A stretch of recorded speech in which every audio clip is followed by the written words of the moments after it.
मुंबईमध्ये एक उद्योगपती म्हणून, एक उद्योजक म्हणून इतकं चांगलं बसतात त्यांचं बसलं होतं. पण आपल्या वडिलांची इच्छा आहे की आपल्या गावी, आपल्या मतदारसंघात शेतकऱ्यासाठी कारखाना उभा राहायला पाहिजे. आणि स्वर्गीय आबासाहेबांनी ते जबाबदारी ती स्वीकारली. आणि त्या काळात 70-72च्या काळामध्ये अवघे 3-3.25 कोटी रुपये 1250 कॅपॅसिटीचा हा कारखाना उभा राहिला. 72 ते 85 म्हणजे जवळपास 13-14 वर्ष लागली. यावेळी आता एवढ्या सवलती नव्हत्या कारखान्याला. म्हणजे तुमचं तुम्ही कर्ज उभं करा, तुमचं तुम्ही, आणि त्यावेळी व्याजदर काय असायचं रामभाऊ? 14%, 18%, 16% खाजगी संस्थांचा, खाजगी बँकांचा व्याजदर. पण आबासाहेब कधी गाराने थोरल्या साहेबांकडे गेले नाही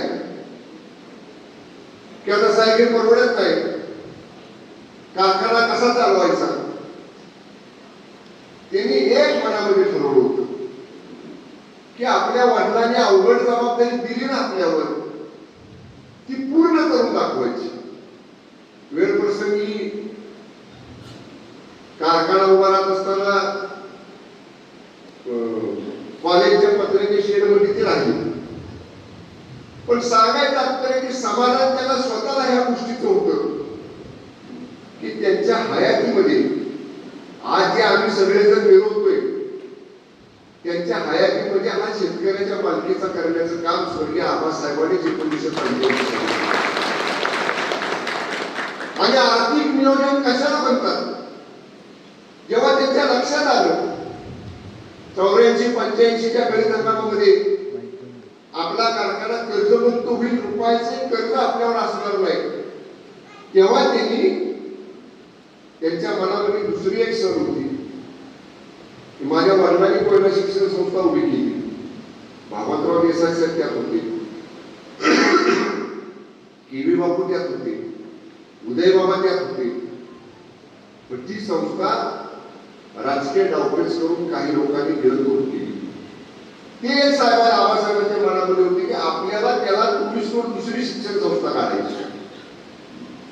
आणि मग 84-85ला हशाबापू शिरवळ सोडवण्याचे, हनुमंतराव चव्हाण आंबोळ्याचे अशा ठराविक लोकांना बरोबर घेऊन, डीएम आमचा शिरवळ त्यांनी कारखान्यामध्ये होता, ह्या लोकांना बरोबर घेऊन मोठा शिक्षण संस्थेचं मारुतीच्या देवळामध्ये हायस्कूल चालू केला. इकडून तिकडून पाकडी गोळा केली, इकडून तिकडून कारखान्यात 2-5 पैसे देऊन त्या शिक्षकांचे पगार केले आणि एक हायस्कूल 85 साली मोठा शिक्षण संस्थेचं ना अनुदान केला, ना ग्रँट, ना काय चालू केलं. साहेबांच्या लक्षात आलं की हायस्कूल बरोबर आपल्याला औद्योगिक प्रशिक्षण पाहिजे, ITI पाहिजे. त्यावेळी खूप डिमांड होती ITI. मला आठवतं मी 86ला चेअरमन झालो, 87चे प्रवेश ITIचे मी कारखान्यावर आलो की लाईन लागायची लोकांची भेटायला.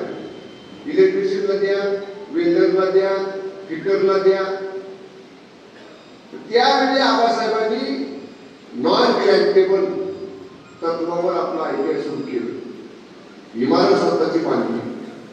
दूरदृष्टी एखाद्या नेतृत्वाची कशी असते हे या 2-3 उदाहरणांवरून या ठिकाणी आपल्या सगळ्यांच्या निश्चितपणाने लक्षात येतं. मी मगाशी म्हटलं त्यांची जिद्द होती, त्यांची मनापासून इच्छा होती ह्या तालुक्याचा आमदार म्हणून नेतृत्व करायचे. ठीक आहे, त्या काळामध्ये राजकीय डावपेच झाले. पक्षानं 2 वेळा काँग्रेस पक्षाने तिकीट दिलं. एकदा 83ला धोरले साहेब वारल्यानंतर पोटनिवडणुकीचं तिकीट दिलं. पुन्हा सर्वसाधारण 85च्या निवडणुका आल्या विधानसभेला, तेव्हा तिकीट दिलं. आमचे आजोबा नाशिकचे खासदार बाळासाहेब देशमुख साहेब होते. इंदिराजींच्या, राजीव गांधींच्या बरोबर त्यांची दिल्लीमध्ये काँग्रेसवर थोडं चांगले संबंध होते. पण काँग्रेसच्या उमेदवाराला तिकीट देऊन पाडायचं काम त्यावेळेच्या जिल्ह्यातल्या काँग्रेसच्याच नेत्यांनी केलं होतं. त्याचे बळी स्वर्गीय आबासाहेब ठरले.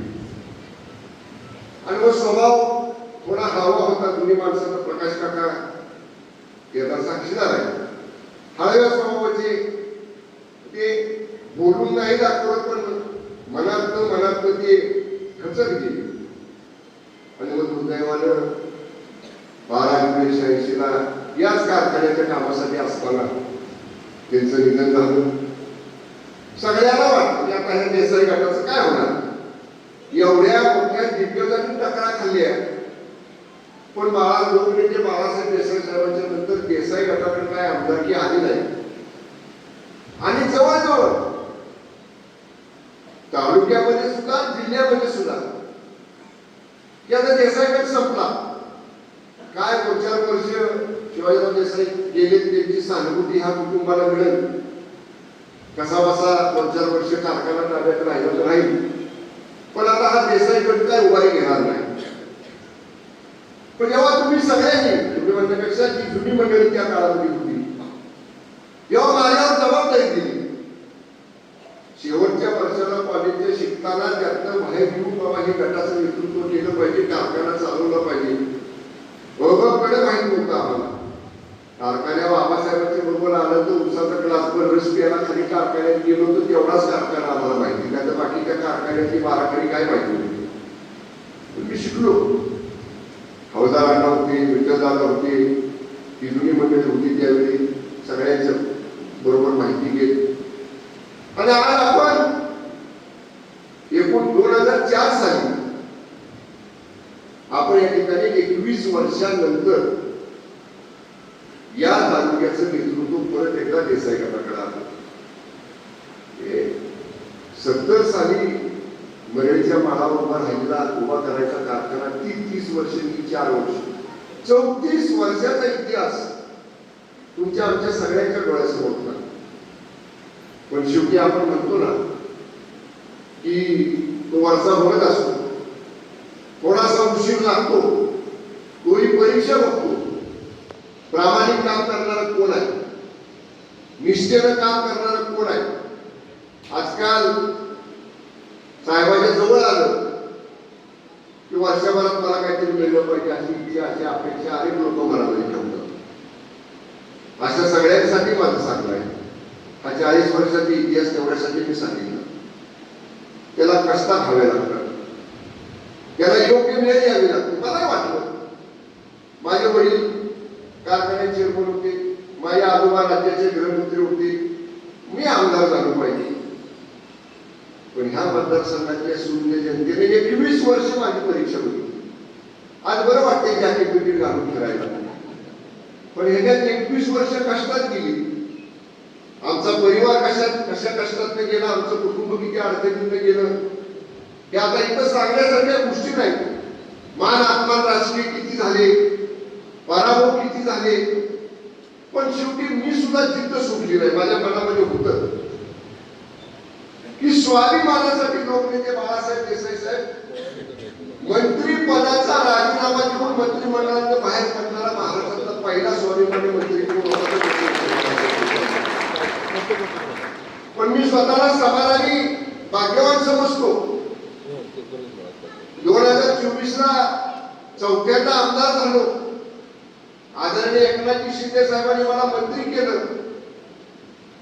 आणि त्या बंगल्यातनं मंत्रीपद सोडून लोकनेते बाळासाहेब देसाई साहेब बाहेर पडले. त्याच बंगल्यात मध्ये कॅबिनेट मंत्री म्हणून जाण्यासाठी या तालुक्यातल्या जनतेमुळं आबासाहेबांच्या लोकनेते साहेबांच्या आशीर्वादामुळे या ठिकाणी आपल्याला मिळालं. आज आपण एवढं मोठं संस्थांचं जाळं उभं केले. आज 2,500 टनावर कारखाना गेला. मोरणा शिक्षण संस्थेची 4 high school, 1 English medium school, 2 ITI, senior college, junior college, agriculture college, एवढ्या सगळ्या बाजू वाढवल्या. बँक काढली, बँकेच्या 8 शाखा केल्या.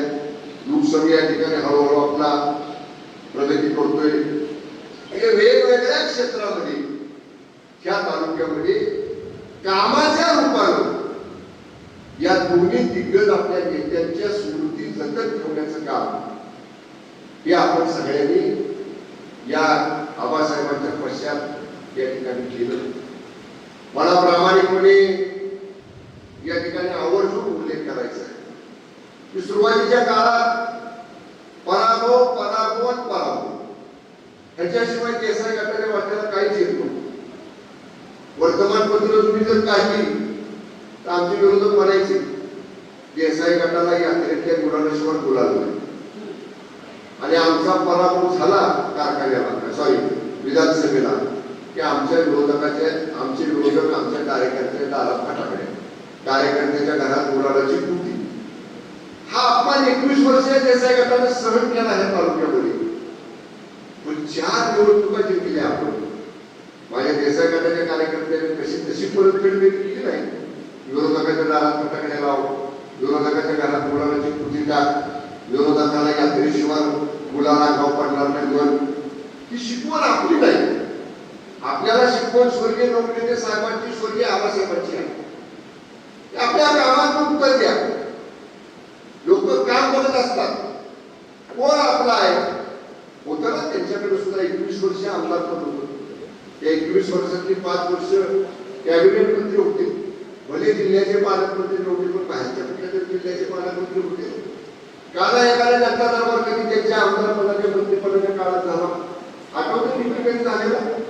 पाटण तालुक्यामध्ये मान्य विक्रमसिंह पाटणकर दादाच्या काळात आवाज आला का तरी जनता दरबार तुमच्या त्या काळच्या नेत्याच्या काळात नाही ना का झाला नाही झाला. मला राजकारणाच्या कार्यक्रमात बोलायचं नाही पण आबासाहेबांनी थोरल्या साहेबांनी हे शिकवलं तुम्हाला मिळालेल्या पदाचा वापर तुम्हाला त्या पदावर बसवलेल्या लोकांसाठी करा. मगाशी मी सांगितलं अधिवेशन झालं आता परवा दिवशी 10 तारखेला अधिवेशन संध्याकाळी रात्री संपलं. काल मी अधिवेशनात मुंबईत निघालो की वारीची व्यवस्था माऊलींची वारी आपल्याकडे पाडेगावला माऊली 15 तारखेला आगमन आहे आणि आपले स्नान झाल्यानंतर जिल्हा प्रशासनाच्या वतीनं आपलं स्वागत केल्यानंतर 1 दिवस रोडचा मुक्काम करून पालखी तरडगाव मार्गे या ठिकाणी पंढरपूरला जाणार आहे. त्याचाही भाव मी तुम्हाला सांगतो.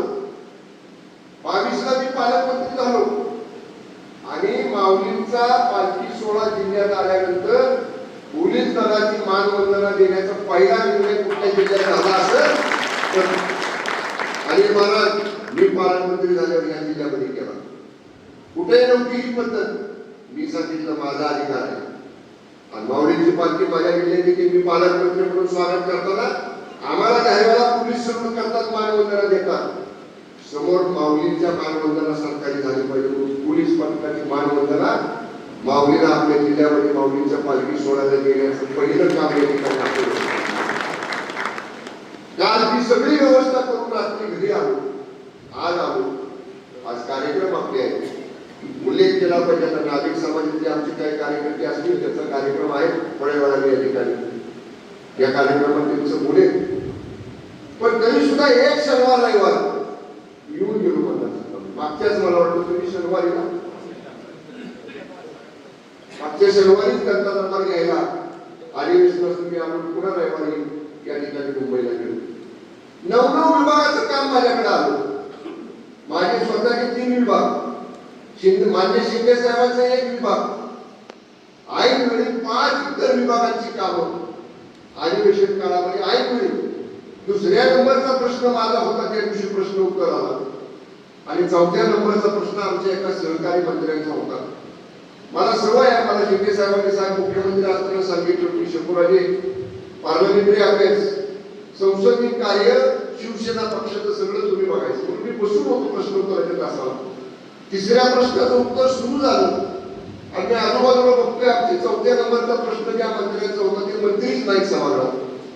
मी आमच्या पीएला गॅलरीमध्ये विचारणारे कुठे आहेत तर त्या मंत्र्यांचे पीए शेजारी होते गॅलरीमध्ये अधिकारी. ते म्हणजे आम्ही पत्र दिले काय प्रश्न पुढे ढकला. आणि म्हटलं या विधानसभेच्या इतिहासात प्रश्न पुढे ढकलायचं म्हणजे पत्र देता येत नाही नियमात तरतूद नाही म्हणजे ह्याचं उत्तर द्यावं लागलं नाहीतर शिवसेनेचा मंत्री प्रश्नोत्तराला गैरहजर. उद्या सगळीकडे बातम्या येतील. 3ऱ्या प्रश्नाचं उत्तर होईपर्यंत 4थ्या प्रश्नाचं मी उत्तर मागितलं वाचलं आणि सभागृहामध्ये उत्तर मी दिलं. अनेक आमदारांनी मला सांगितलं त्या खात्याचा मूळ मंत्री देऊ शकला तर एवढं चांगलं उत्तर दिलं आहे. माझं कौतुक सांगत नाही राजे 2-3 अधिकाऱ्यांच्या सचिवालय विधिमंडळ सचिवालयाच्या चिठ्ठ्या आल्या मला ठेवलेत नाही तशाच की एक प्रश्नाचं उत्तर चालू असताना पुढच्या प्रश्नाचं ब्रीफिंग नाही, प्रश्न काय माहिती नाही, पण 2-3 मिनिटं 4 मिनिटं जेवढी मिळाली तेवढ्यात बुलेट पॉइंट त्या उत्तराची सगळी पूरक टिप्पणी वाचली आणि त्या प्रश्नाचं समोरच्या आमदाराचं समाधानकारक उत्तर हे त्या ठिकाणी. म्हणून लोकांना वाटत नाही शनिवार रविवारी मंत्री आपला काय करत होता मुंबईत नवरो विभागाचं काम. मगाशी कोणतरी मला म्हणलं साहेब तब्येत लईच खराब झाली, थोडं मुंबईला बघल्यावरच्या शिपायाला किंवा आमच्या स्टाफला विचारा किती वेळा जेवले म्हणून अधिवेशनात साहेब दुपारी. डबा यायचा ऑफिसला आणि तसाच माघारी रात्री येताना तो भरलेला डबा माघारी ऑफिस मधून दिला नऊच्या माघारी येतो. डबा जेवायला सुद्धा वेळ मिळत होता. शेवटी आपल्याला काम करायचं. विश्वासानं आदरणीय एकनाथ शिंदे साहेबांनी आपल्यावर जबाबदारी दिलेली आहे.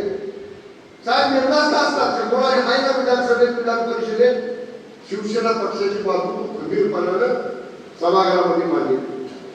माझी अपेक्षा माझ्या कार्यकर्त्यांकडे आहे की तुम्ही सुद्धा आता खालची बाजू थोडंसं सांभाळायला सगळ्यांनी शिकलं पाहिजे. पदाधिकाऱ्यांनी सुद्धा जबाबदारी उचलली पाहिजे. मी अभिनंदन करायचं उद्या मार्केट कमिटीच्या मागाच्या थोड्या वेळामध्ये जाणाऱ्या कार्यक्रमात मी बोलणारच आहे, पण मी आता म्हटलं खरंच चांगलं काम केलं. म्हणजे खाल्लं 30व्या का 40व्या नंबरला होती खाल्लं 200-250 मार्केट कमिट्यांमध्ये ना 305 खाल्लं 286 मध्ये खाल्लं किती होता 305 मार्केट कमिट्यांमध्ये 286 वा नंबर आपला. आता किती आला वर्ण 55-60 मध्ये आला. म्हणजे 2-2.5 वर्षात जर एवढा बदल त्यांनी केला. आज सगळं कर्ज फेडून स्वतःचं मोठं मार्केट मला या ठिकाणी उभं करताय.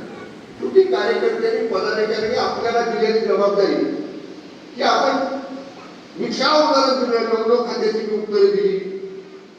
पूर्ण वेळ पक्षाची जबाबदारी सभागृहात स्थित आहे. मी म्हणत नाही असं माझ्यासारखं काम करा, त्यातलं चाराने तरी काहीतरी काम करायचा प्रयत्न सगळ्यांनी कारखान्यातल्या लोकांनी केला पाहिजे, बँकेतल्या लोकांनी केला पाहिजे, शिक्षण संस्थेतल्या लोकांनी केला पाहिजे, पंचायत समितीतल्या लोकांनी केला पाहिजे, राजकीय पदाधिकाऱ्यांनी केला पाहिजे. शेवटी आपल्याला अधिक मजबूत कामात पुढे जायचंय. लोकांना आपलं काम दाखवायचंय. का बरं आपल्याला लोकांनी 35,000 मतांनी निवडून दिलं 2024 ला. आपण जे उपक्रम राबवले, जनता दरबार घेतला, लोकांच्या दारामध्ये आपण गेलो. आता बघा 2 दिवस पूर झाला, मी फोन केला की म्हणलं आपल्या सगळ्या माझ्या ऑफिसला त्या विजय पवारला म्हणजे तुमच्या सगळ्या झेडपी पंचायत समिती सदस्यांना जायला सांगा. निवडून आलेले सदस्य जातील, निवडून आले, लोकांनी मतं दिल्यात. माझे 2 सदस्य पडलेले सुद्धा गेले, भरत साळुंके आणि मंगेश आमचा, ते दोघं सुद्धा गेले त्या भागामध्ये. निवडून आलेल्या सदस्यांपेक्षा जादा काम मंगेश मोहावडीने आणि भरत साळुंकेने त्यांच्या भागामध्ये त्या पोराच्या. आता अनेक लोक आहेत पडले की घरात बसतात. तसं नाही, लोकांच्या कायम राहिलं पाहिजे, लोकांच्या कामात आलं पाहिजे, लोकांच्या आडवेळेला राहून गेलं पाहिजे. ही शिकवण स्वर्गीय आबासाहेबांची, स्वर्गीय लोकनेते साहेबांची आपल्याला. मी विद्यार्थ्यांना एवढंच सांगेन, मगाशी अनेक विद्यार्थी आलेले म्हणजे लोक नाही ग्रंथ वाचा. एवढ्यासाठी तुम्हाला मी सांगितलं बाळा की तुम्ही ह्या तालुक्यामध्ये आहात. हा तालुका जे घडलेला दिसतोय 10-15-20 मिनिटाच्या माझ्या भाषणामध्ये तुम्ही जे ऐकलं, एवढं सगळं उभं राहिलं, त्याचा पाया स्वर्गीय लोकनेते बाळासाहेब देसाई साहेब. ज्या साहेबांनी स्वतः उपाशी पोटी राहून शिक्षण केलं, कोल्हापूरला शिक्षण घेताना वार लावून ठेवले, खाजगी दवाखान्यामध्ये कंपाऊंडरची नोकरी करून कॉलेजची फी भरली. तेच लोकनेते बाळासाहेब देसाई राज्याचे शिक्षण मंत्री झाले आणि शिक्षण मंत्री झाल्यावर 1200 रुपये ज्या पालकांचं वार्षिक उत्पन्न आहे त्याला मोफत शिक्षण देण्याचा ऐतिहासिक निर्णय लोकनेते बाळासाहेब देसाई त्या काळात. तुम्ही हे पुस्तक वाचलं पाहिजे, प्रत्येकाने वाचलं पाहिजे. थोडस व्हॉट्सअप, युट्यूब आणि काय ते इंस्टाग्राम, ट्विटर या सगळ्या गोष्टींवर थोडा वेळ काढायचा आणि हे दिलेलं पुस्तक तुम्ही वाचा. नक्की मी तुम्हाला सांगेन तुमच्यात एक स्वतः सेल्फ कॉन्फिडन्स तयार होईल. आत्मविश्वास तुमच्याकडे तयार होईल की नक्कीच या तालुक्याच्या मातीमध्ये एक गुण आहे. आपण निष्ठेनं प्रामाणिकपणाने जिद्दीने एखादी गोष्ट हातामध्ये घेतली आपण ती करू शकतो. आणि म्हणून अनेक वर्ष 10वीतल्या 12वीतल्या ग्रॅज्युएशन मधल्या ITI मधल्या विद्यार्थ्यांना विद्यार्थिनीला आपण अशा पद्धतीनं त्यांचा शैक्षणिक गुणगौरव या ठिकाणी करत असतो. ताईसाहेबांच्या नावानं गरीब विद्यार्थ्यांना विद्यार्थिनींना 6,050 रुपयाची वार्षिक आपण शिष्यवृत्ती देतो. मी आता माहिती मिळवली 719 विद्यार्थिनींना आजपर्यंत 12वी नंतर का 10वी नंतर योजना आहे, ग्रॅज्युएशन पर्यंत आहे ना, 10वी का 12वी? हे 11वी ते ग्रॅज्युएशन पर्यंत दरवर्षी 6,050 रुपये ताईसाहेबांच्या नावानं मुली ग्रॅज्युएट व्हाव्यात, मुली पदवीधर व्हाव्यात याच्यासाठी ही योजना आपण या ठिकाणी केली. जवळपास 40 लाख रुपये त्या शिष्यवृत्तीसाठी आजपर्यंत आपण शिवाजीराव देसाई चॅरिटेबल ट्रस्टमधून या गरीब विद्यार्थ्यांच्यासाठी दिली.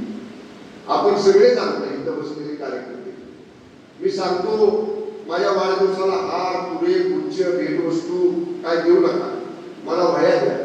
मी सांगतो कुठं मतदारसंघात कार्यक्रमाला जर कमी जाता येतं आपण पूर्वी वेळ मिळायचा कार्यक्रमाला जायला, पण मी जातो जेव्हा जेव्हा तिथं सांगतो मला वह्या द्या. लाखो वह्या आपल्याला गोळा होतात दरवर्षी जून जुलै महिन्यामध्ये, बरोबर ना? कुणाकडे वह्या वाटत असतं आमच्या विभागात दरवर्षी जून जुलै मध्ये वाटतो ना आपण. आता गेल्या वर्षी बघा एक दादाने पण आवाहन केलं त्यांच्या वाढदिवसाला वह्या द्या, दोन्ही दादाने पण आवाहन केलं त्यांच्या वाढदिवसाला वह्या द्या, मी पण आवाहन केलं माझ्या वाढदिवसाला वह्या द्या. वर्षभर पुरतील मतदारसंघाच्या विकास 1,70,000 वह्या जमा झाले बघा सांगतात, 1,70,000 वह्या. हे चांगला उपक्रम आहे ना, कधी बसणं चालू आहे गेली 10-15 वर्ष झाली. आपण वह्या घेतोय आणि विद्यार्थ्यांना मतदारसंघाकडे देतोय. असे चांगले उपक्रम चांगल्या योजना आपल्या मतदारसंघामध्ये इथून पुढच्या काळामध्ये नक्कीच आपल्याला अधिक चांगल्या पद्धतीने या ठिकाणी राबवायच्या. जास्त मोठं भाषण करत नाही. स्वर्गीय आबासाहेबांच्या पुण्यतिथी 40 वर्ष त्याला जाऊन झाली. त्यांच्या पावलावर त्यांनी घालून दिलेल्या वाटेवर पुढे चालण्याचं काम आम्ही सगळे जण आणि आपण समोर बसलेले देखील सगळे आपण करतोय. हीच त्याला तरी श्रद्धांजली असणार आहे. जिथं कुठं असतील नक्कीच म्हणतील की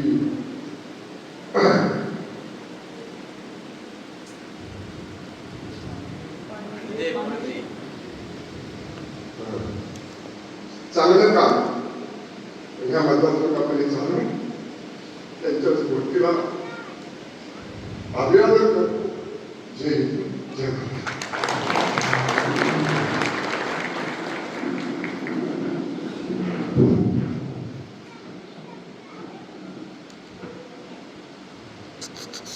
लोकनेते बाळासाहेब देसाई सहकारी साखर कारखान्याचे संस्थापक चेअरमन, आपल्या सर्वांचं दैवत स्वर्गीय आबासाहेबांच्या 40व्या पुण्यतिथीनिमित्त त्यांच्या पवित्र स्मृतीस अभिवादन करण्यासाठी आणि आपल्या सर्वांना मार्गदर्शन करण्यासाठी उपस्थित आपल्या सर्वांचे नेते आणि महाराष्ट्र राज्याचे कॅबिनेट मंत्री, सातारा जिल्ह्याचे पालकमंत्री आदरणीय नामदार शंभूराज देसाई साहेब या ठिकाणी उपस्थित राहिले, त्याबद्दल मी आपल्या सर्वांचे या ठिकाणी सर्वांच्या वतीनं त्यांचं मी या ठिकाणी आभार मानतो.